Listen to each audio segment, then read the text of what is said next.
Hello, everyone. Welcome to On the Move, a show where we share transportation, sales, and marketing success stories. I am Jennifer Karpus-Romain, Executive Director at the Transportation Marketing and Sales Association, which is a trade nonprofit educating and connecting marketing and sales professionals in transportation and logistics. Today on the show, I have Jason Green, who is President at Faye. How you doing, Jason? I'm doing great. How are you doing?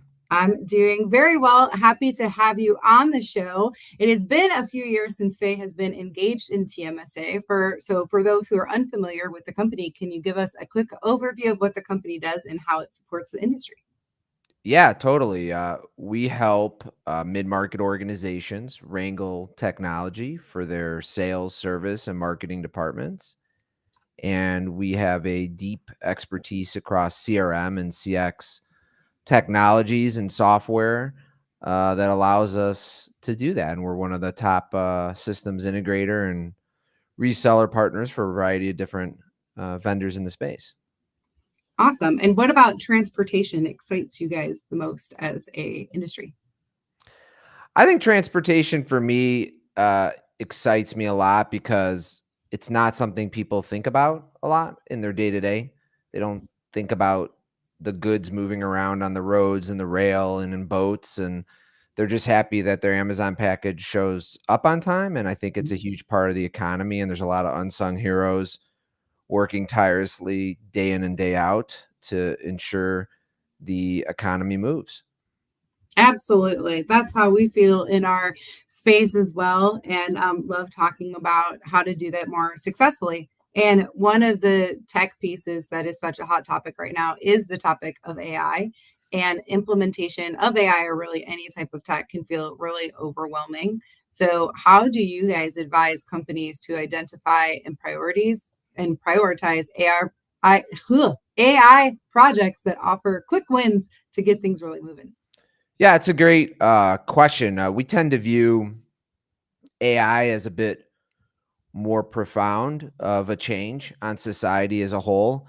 We view it as a change to the very nature of work versus looking at it as a tool or technology. I mean, there's definitely AI tools, there's definitely technology that is underpinning and associated with AI, but we find it very useful to look at this more broadly.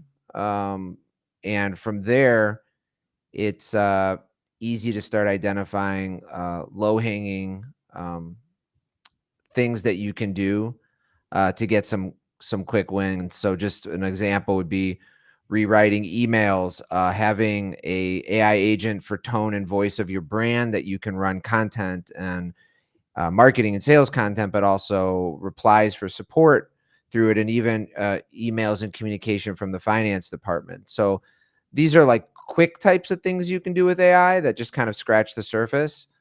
Um, and then we'll get into it more, but just having like an AI posture around how you approach it strategically in the organization as well.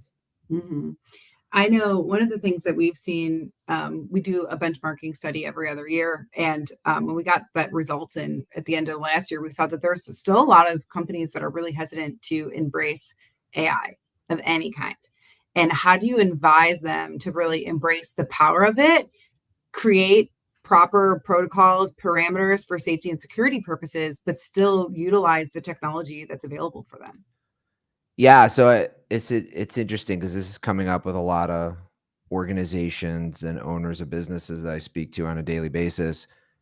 And my answer to them is you don't really have a choice. You don't get to choose to ignore electricity or refrigeration or antibiotics. AI is here and it's making a profound change. It's possibly part of Industrial Revolution 4.0, which is something that has come up, and kind of similar to when you really had smartphones come into the picture, and people are like, oh, you can't use your personal device. Well, people were using their personal devices; they're bringing them in anyways. And so I think one of the best things you can do as an organization is um, make sure you deploy a tool that aggregates the various LLMs available, so that instead of individuals using their own individual subscriptions to ChatGPT or Claude or Gemini, You're controlling it in one central portal, and there's multiple tools on the market for this that you can deploy, and that at least you have some modicum of control over where people are going to use AI. I think that's one part of it. Second part is also developing a strategy for training your entire staff on how to use AI effectively, and then also how to use it in a safe way.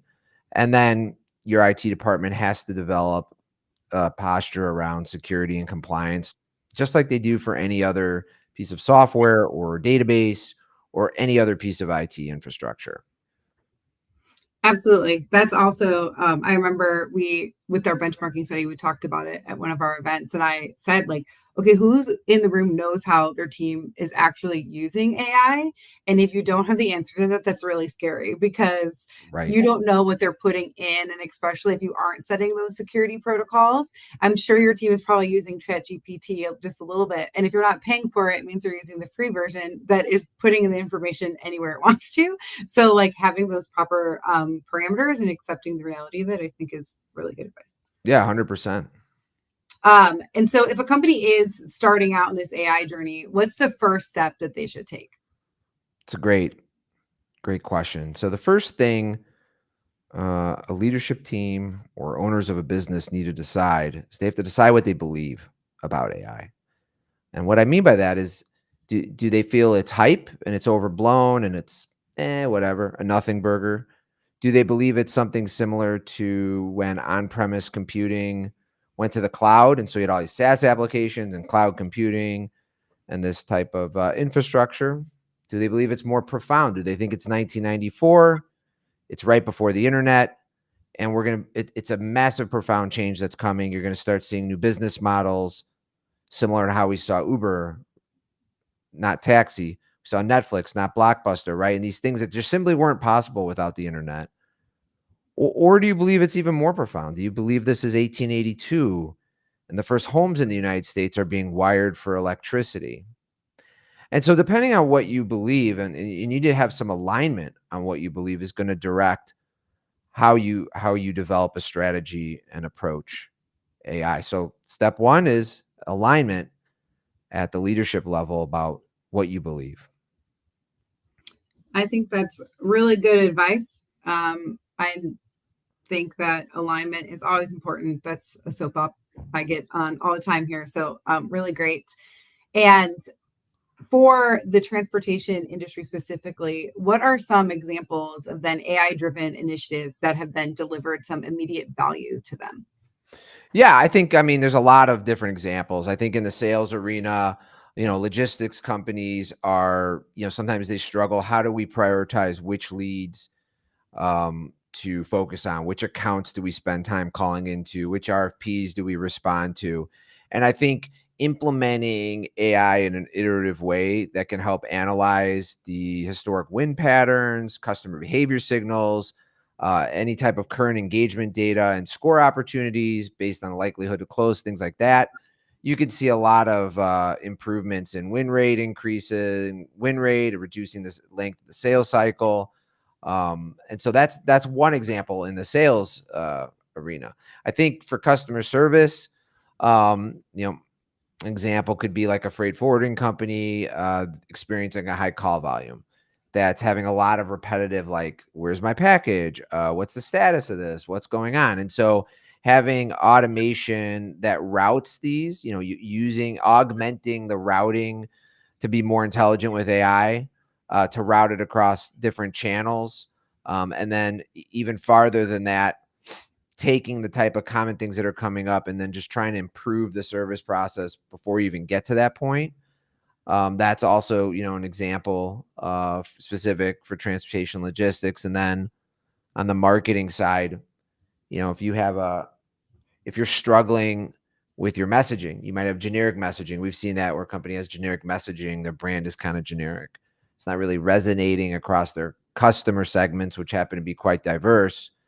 Using AI as your thought assistant, as a thought helper to develop more tuned content for your different segments, a more cohesive and resonating overall brand voice and tone and story, and then personalized content for like different accounts you might have that are in different industries that you're servicing.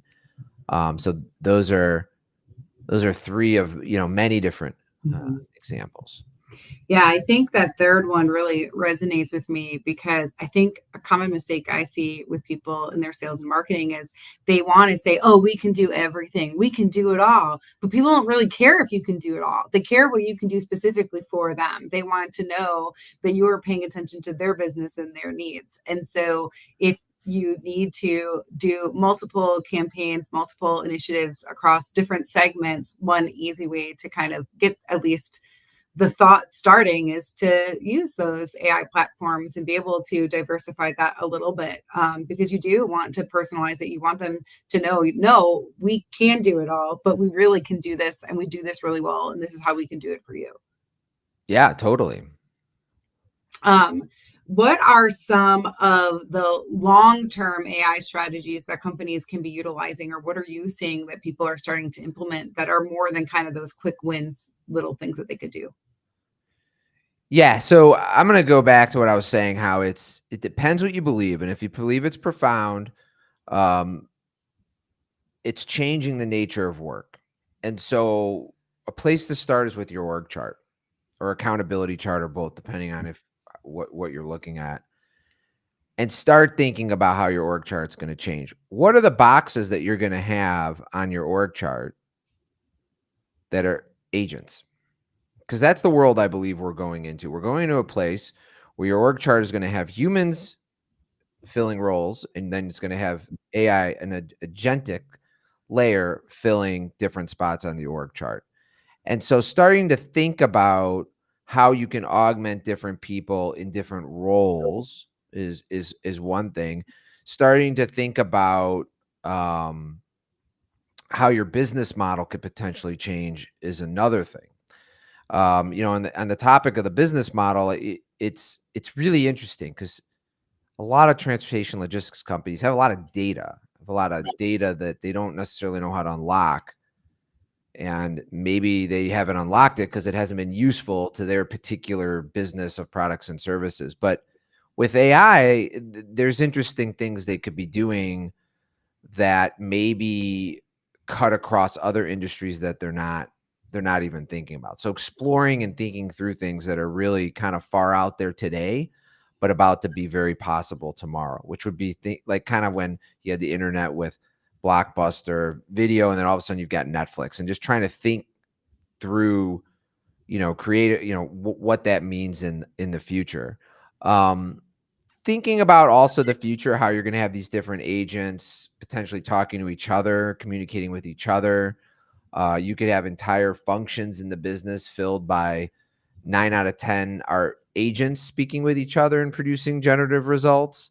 Um, and then I would say the other thing that's really important to be thinking about is to be prepared for massive model leaps. And what I mean by that is you have the LLMs, you have the GPT, you have Claude, you have Gemini, you have Llama, you have more. And every month, every few weeks, a new model seems to be coming out. And you have to be in a place where across the organization, across all the roles and all the functions, you're using AI. And it might not work right now. It might work okay. It might work less good or as good as a human, but you have to have these motions happening because July 15th, a new model might be released that suddenly is completely transformative for a particular function that today is like, well, it can't really do it. But then suddenly July 15th, it's like, oh, wow. Mhm. Yeah, that's true. And I think, early adopters of new types of tech, you're then able to move and scale differently and you don't want to be behind. So even if you can't visualize exactly where it could go, at least understanding the basics of it will take you further. Yeah. And the thing is, you know, if you look at something like electricity or the internet, you had a huge amount of infrastructure that had to be put physically in the ground or in the air and wires for any of it to be used. And now with this is moving so quickly that the infrastructure is kind of there already.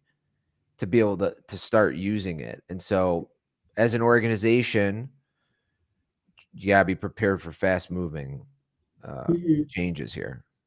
Absolutely. And you talked a little bit about how there's different ways that AI can be utilized. We have sales and marketing, but also that, customer support, customer satisfaction. How can AI driven insights, how can companies be using AI technology to really predict and address potential challenges? Because I think that's a huge area where AI can help. Yeah, so I think in customer service or customer satisfaction, it can both help on the predictive side, so like you were saying, predicting issues, and it can also help on the generative side by generating strategy and potential things to execute on, to just become more competitive and compete better on the service side. So I think being able to analyze huge volumes of data, tickets, messages to and from clients, text messages, emails, routing data, load data, all this type of stuff can be fed in and analyzed to produce insights that could be interesting, could be not, but they could be very interesting, which is why you should try to do that.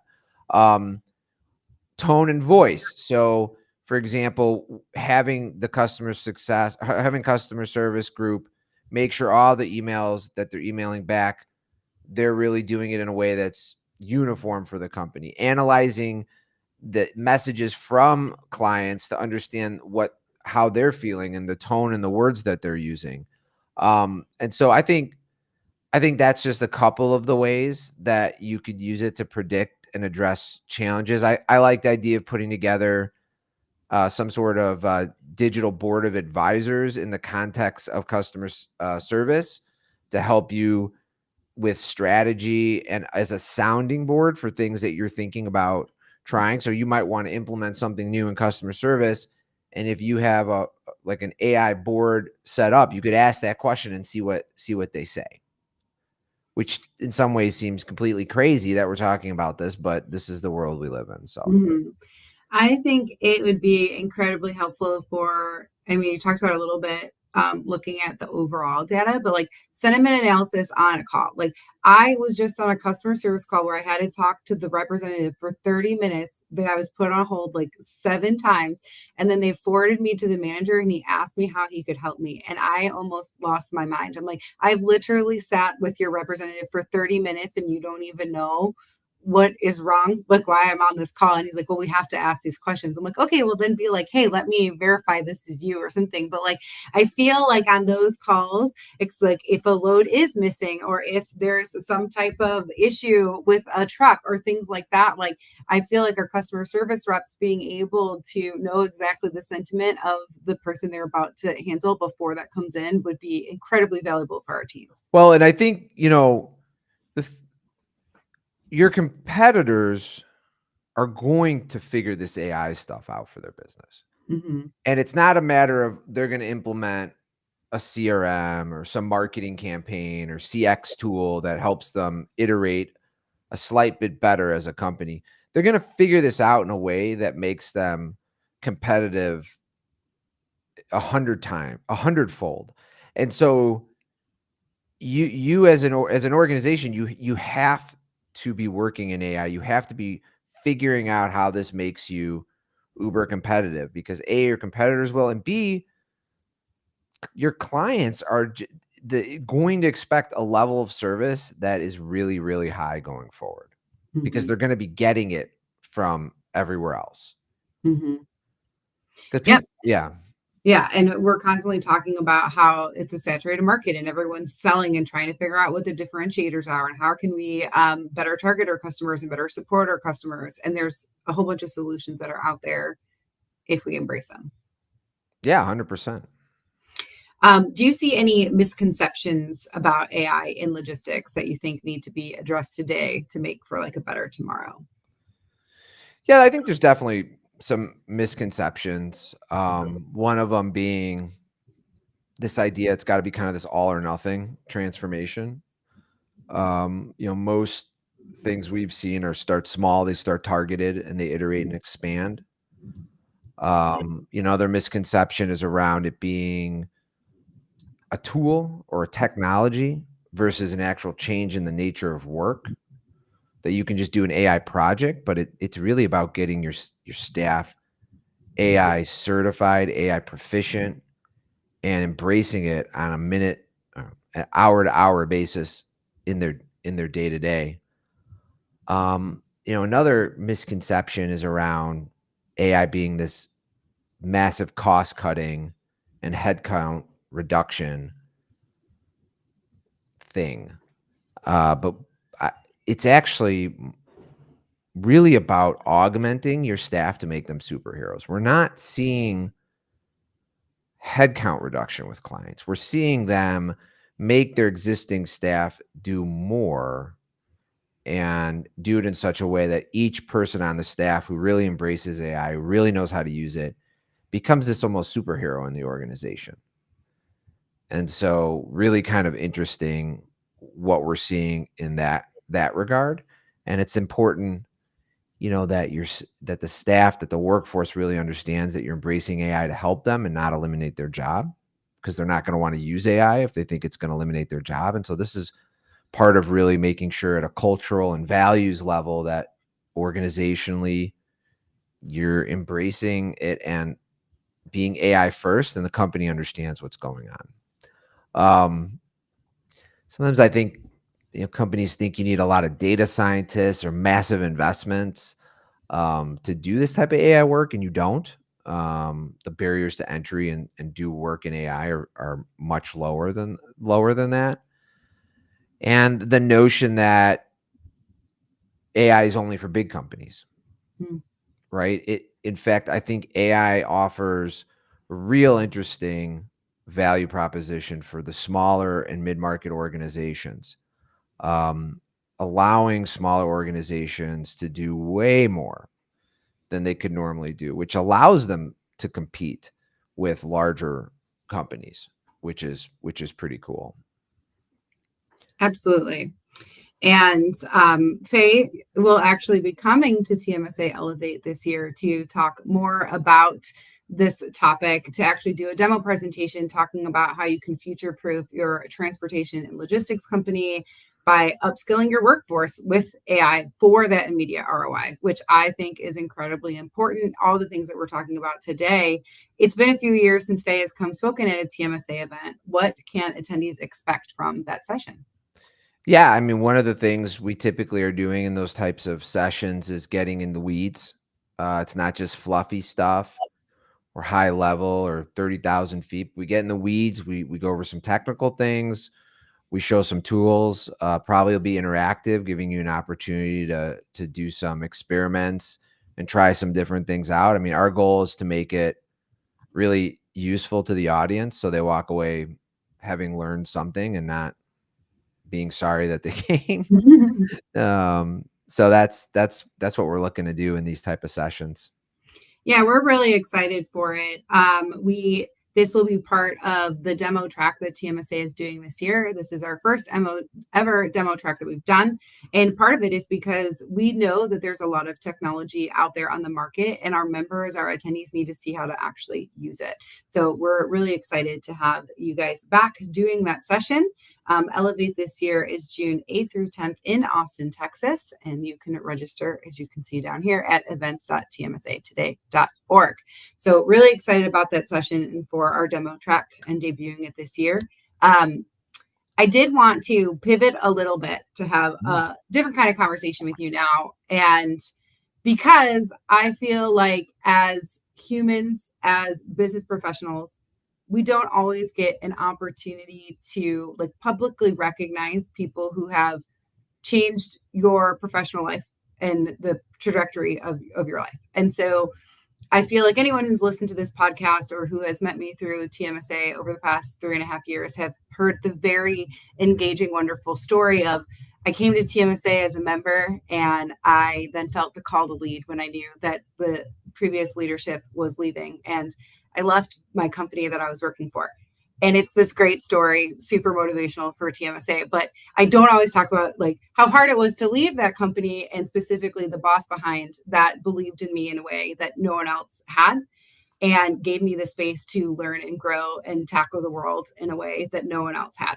And that person was you, and we met 8 years ago when I had just had a baby, and I wanted to work, but I didn't want to work full time. And you found me on Upwork, and you were looking for a full time digital marketing specialist. And I was like, yeah, no, I'm not going to do that. I'm not going to work full time, and I want to work from home, but I want to tackle this role. And I think we talk a lot about employee engagement and how to get the most from our employees. And at the very base of that, I think believing in people and allowing them to meet you where they are in the moment is really important. And I look back on my career over the past 8 years and what I've been able to accomplish.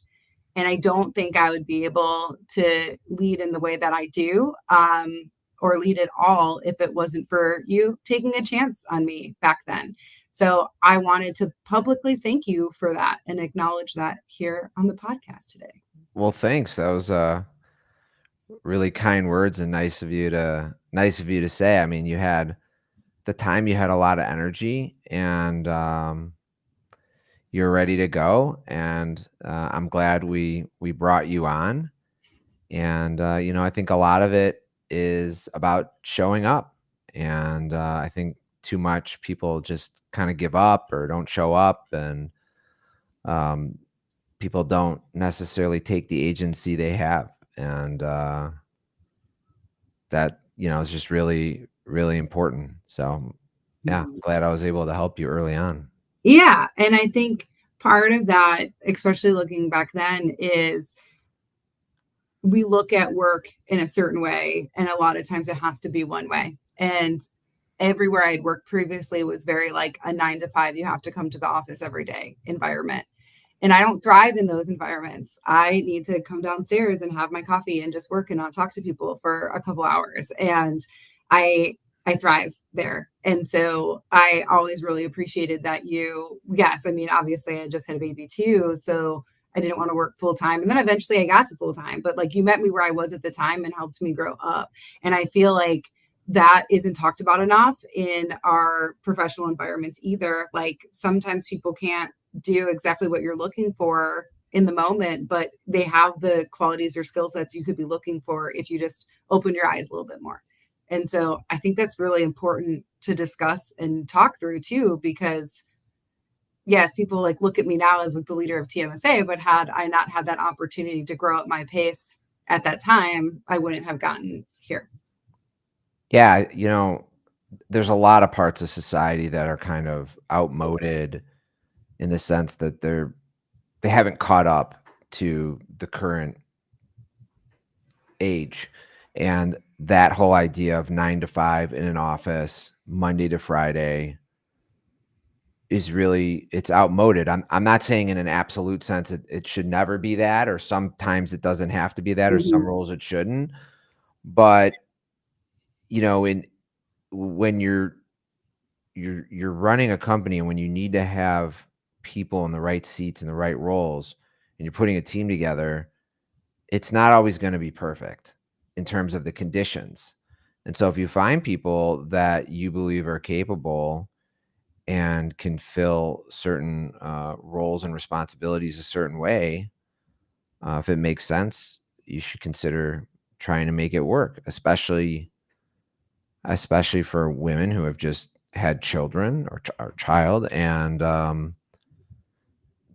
that whole situation doesn't necessarily lend itself very easily to 9 to 5 mhm, in an office Monday to Friday. And I think that to me made sense because I had a small kid at the time, and so I was seeing that in real time. And at the time we were about to have our second kid, and so I was just like, it made sense to me. mhm.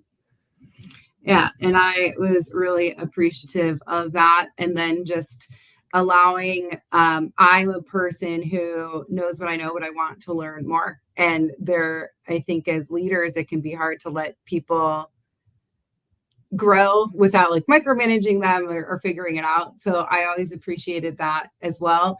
And then when people ask me now, like, what do you think is a superpower of a leader? I think that listening is the biggest thing that we can do, because too often the leader is the one that's talking all the time. and if we take a step back and listen to our team. And I was thinking of that answer when I gave it. I actually was in this conversation last week at an industry event. And I think part of that goes to, I had a boss a long time ago that would ask me how I was when he would like walk by every day, and he would never actually listen to the answer. And with you, I worked virtually for you for the 4 or 5 years wherever we worked together. And you could always tell when I was mad, because when I talk a lot, but when I'm mad, I go quieter and I think through my answers. But you could tell that over the phone. And I thought that was really impressive. And I think through that now as a leader myself, like how my employees respond to questions, or like if I ask them how they are, is there a pause or a huff or whatever that was? But I could out like, and you would, so like we would talk very fast all the time, but like it would always be in those moments that you would pause and be like, okay, no, like what's really going on? Like, how are Yeah. how do we? And I always thought that was really cool because yeah, I had managers that I saw every day and could never pick that up. But like you could tell that when I'm mad, I am more Well, I thoughtful. think, yeah, that's really interesting observation, and I think part of that, I think it's part of it's because when you have people working distributed, you need to be able to understand cues that you don't get because you're not in person. And so you have Mhm. to pay attention to how they're saying things, what they're saying, what time of day. Are they at home about to have dinner and you're starting to have a debate about some work topic? Is their spouse like saying, "Hey, get off the phone"? Like, you need to rethink what's going if you want to have a conversation about whatever you're having at that moment. So um, yeah, look, I mean, when you lead, you have to really give your your team space. They have to be able to grow. You can't just you're not going to grow very much if you're just ordering everybody around. People have to think for themselves. Absolutely.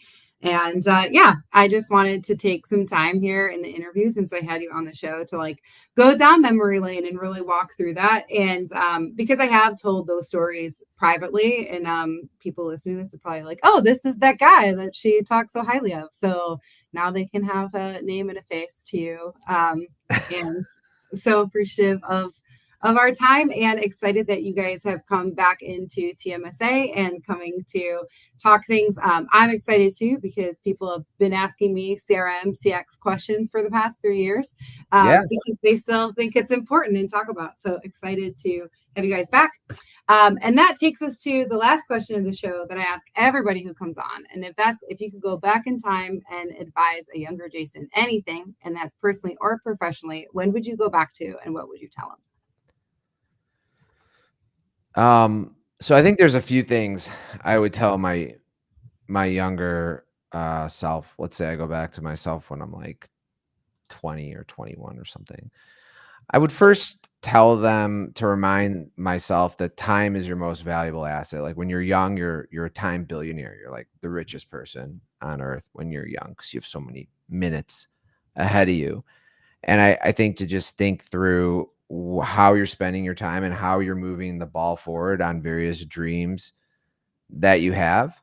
Um, and things take time, and you should try not to expect everything to happen within a very short time. You should try to plan out for longer periods of time for things to happen that you want to have happen.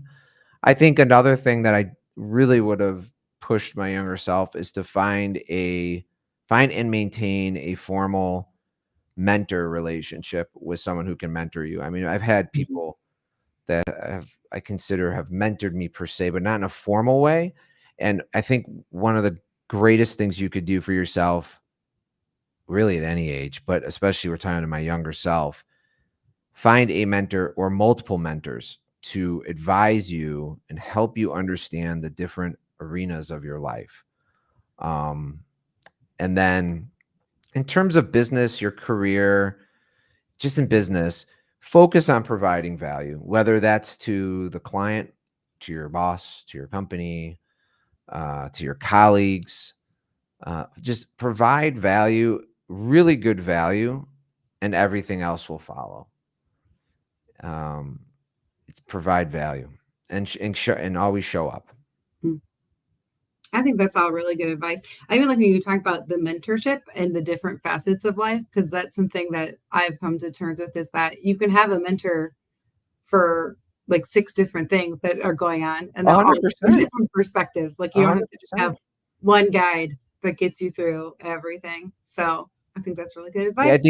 I think people only I mean, at least I was only thinking about mentorship usually in the context of, like, business, but there's multiple areas of your life, Mhm. and, having someone who can help you is why not? Why not do it that way versus having to spend a lot of time learning it for yourself? Accelerate that timeline.